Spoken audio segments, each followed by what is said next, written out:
एक बार गौतम बुद्ध वैशाली नगरी में धर्म प्रचार के लिए जा रहे थे। जब वे नगरी के बीचों बीच से गुजर रहे थे तब उन्होंने देखा कि कुछ सैनिक एक लड़की का पीछा कर रहे हैं। तभी वह डरी हुई लड़की एक कुएं के पास जाकर खड़ी हो गई। वह हाँफ रही थी और प्यासी भी थी। तभी बुद्ध ने उस बालिका को अपने पास बुलाया और कहा कि वह कुएं से पानी निकाले और स्वयं भी पिए और उन्हें भी पिलाए। इतनी देर में वह सैनिक भी वहां पहुंच गए। बुद्ध ने उन्हें हाथ के संकेत से रुकने के लिए कहा।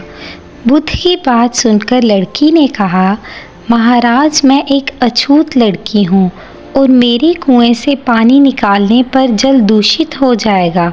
तभी बुद्ध ने उसे फिर कहा, बालिका, बहुत जोर की प्यास लगी है, पहले तुम पानी पिलाओ। तभी वैशाली नगरी के राजा भी आ गए। फिर उन्होंने बुद्ध को नमन किया और सोने के बर्तन में गुलाब का सुगंधित पानी पीने के लिए गौतम बुद्ध को दिया, परंतु बुद्ध ने उस पानी को पीने से मना कर दिया।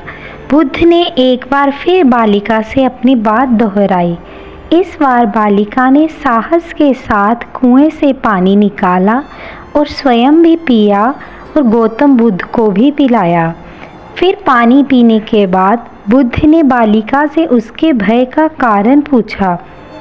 तब उस बालिका ने बताया, मुझे संयोग से राजा के दरबार में गाने का अवसर मिला था और राजा ने मेरा गीत सुनकर मुझे अपने गले की माला पुरस्कार स्वरूप दी। लेकिन उन्हें किसी ने बताया कि मैं एक अछूत लड़की हूँ और ये जानते ही राजा ने अपने सैनिक को मुझे जेल में डालने के लिए बोल दिया।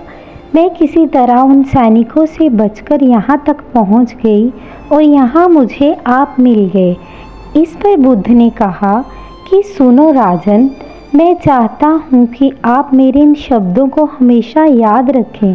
किसी भी मनुष्य की पहचान उसके धर्म और जाति से नहीं, बल्कि उसके स्वभाव या अच्छे कर्म से होती है।